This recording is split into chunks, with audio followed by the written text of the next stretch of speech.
आज हम बात करने वाले हैं एक ऐसे महापुरुष की जिसने सदियों से चली आ रही नाइंसाफी के खिलाफ आवाज उठाने की हिम्मत की।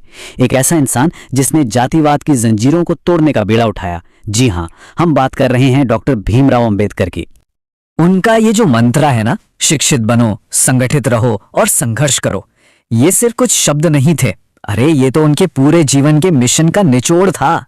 एक ऐसा गाइडेंस जिसने उनके हर फैसले को, हर कदम को रास्ता दिखाया। चलिए जरा और गहराई से समझते हैं कि इन तीन बातों ने कैसे एक बहुत बड़ी सामाजिक क्रांति की नींव रखी। जरा उस जमाने के बारे में सोचिए जब हमारा भारतीय समाज जाति प्रथा की बेड़ियों में बुरी तरह से जकड़ा हुआ था। ये एक ऐसा सिस्टम था जिसने लाखों करोड़ों लोगों से उनके बुनियादी हक तक छीन लिए थे। मतलब हालात कुछ ऐसे थे कि ऊंची जाति वालों के पास तो सारे अधिकार थे, लेकिन जिन्हें नीची जाति का माना जाता था, खासकर दलित, उनके साथ जानवरों से भी बुरा बर्ताव होता था। सोचिए, उन्हें मंदिरों में घुसने नहीं दिया जाता था, गांव के कुएं से वो पानी नहीं ले सकते थे, यहां तक कि स्कूलों में भी सबके साथ बैठकर पढ़ नहीं सकते थे। ये सिर्फ भेदभाव नहीं था, ये तो सीधे सीधे इंसानियत पर एक धब्बा था।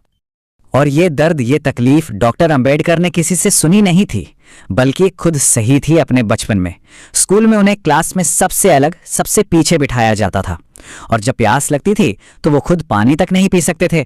कोई ऊंची जाति का इंसान दूर से उनके हाथों पर पानी डालता था, तब जाकर उनकी प्यास बुझती थी। बस यही जो बचपन की चोट थी ना, उसी ने उनके अंदर इस नाइंसाफी को जड़ से उखाड़ फेंकने का जुनून पैदा कर दिया। तो अब सवाल ये था कि इस भेदभाव और अंधविश्वास के अंधेरे से लड़ा कैसे जाए। अंबेडकर जी को इसका जवाब मिल चुका था, और वो जवाब था ज्ञान। उन्होंने पढ़ाई को, ज्ञान को ही अपना सबसे बड़ा हथियार बनाया, और ये सोच उनकी पूरी फिलॉसफी का सेंटर पॉइंट थी। उनके लिए पढ़ाई लिखाई का मतलब सिर्फ नौकरी पाना नहीं था, नहीं, इसका असली मतलब था अपनी सोच का दायरा बढ़ाना, अपना खोया हुआ आत्मसम्मान वापस पाना और सही मायनों में आजादी की तरफ पहला कदम बढ़ाना। वो मानते थे कि ज्ञान ही वो ताकत है जो समाज की बनाई हर दीवार को तोड़ सकती है। वो सिर्फ बातें नहीं करते थे, वो गांव-गांव गए, लोगों से मिले, उन्हें समझाया। उन्होंने सबसे यही कहा कि अगर समाज में बराबरी चाहिए तो चाहे कितनी भी मुश्किल आए, अपने बच्चों को स्कूल जरूर भेजो। शिक्षा ही उनके पूरे आंदोलन की बुनियाद थी। तो ठीक है, ज्ञान तो आ गया, पर अब उसे एक्शन में कैसे बदला जाए। अब वक्त था इस लड़ाई को किताबों से निकालकर जमीन पर लाने का, सीधे समाज के बीच जाकर लड़ने का। उनका संघर्ष कोई हवा में नहीं था, एक पूरा प्लान था। देखिए कैसे 1924 में बहिष्कृत हितकारिणी सभा बनाई ताकि लोग एकजुट हों। फिर 1927 में चावदार तालाब सत्याग्रह किया, और 1930 में कालाराम मंदिर प्रवेश आंदोलन। ये ऐसे बड़े कदम थे जिन्होंने पूरे देश को हिलाकर रख दिया। ये जो चावदार तालाब सत्याग्रह था ना, ये सिर्फ पानी पीने की लड़ाई नहीं थी, नहीं, ये एक ऐलान था। ऐलान के पानी हो, सड़क हो या मंदिर, ये किसी एक जाति की जागीर नहीं है, बल्कि इस पर हर भारतीय का बराबर का हक है। इस एक कदम ने छुआछूत की सोच पर बहुत जोरदार चोट की। अब अपनी बात को, इस आंदोलन की आग को पूरे देश तक फैलाना था। तो उन्होंने क्या किया? उन्होंने मीडिया की ताकत को समझा।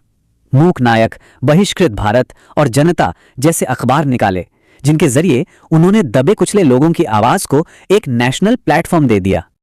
लेकिन देखिए, डॉक्टर अंबेडकर बहुत दूर की सोचते थे। वो जानते थे कि समाज को बदलने के लिए सिर्फ आंदोलन काफी नहीं है। अगर बदलाव को हमेशा के लिए टिकाऊ बनाना है तो उसे कानून की शक्ल देनी ही होगी। और फिर वो ऐतिहासिक मौका आया जो उनके पूरे जीवन के संघर्ष का नतीजा था। जब भारत आजाद हुआ तो उन्हें देश का संविधान लिखने वाली ड्राफ्टिंग कमेटी का चेयरमैन बनाया गया।